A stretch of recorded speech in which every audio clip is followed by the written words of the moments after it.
Assalamualaikum Montessori class. Okay students, it's the time for a say and match. See the sound D and follow the pictures that begins with the letter D to help the dog get to home. Okay, so here is dog, so we have to help the dog. So what comes after dog? Yes, it's a doll. So let's match doll. I matched.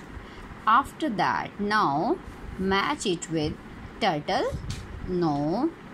Duck or horse. The duck. It means we will connect the doll with the duck.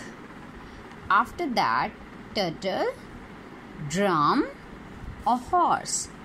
Drum. The drum. Match it with the drum. And now drum will move to the hut. It means we have helped the dog to reach the home. Okay students, move to the next page. This is the letter A.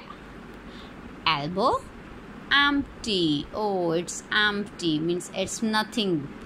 Empty. Okay, how to write A?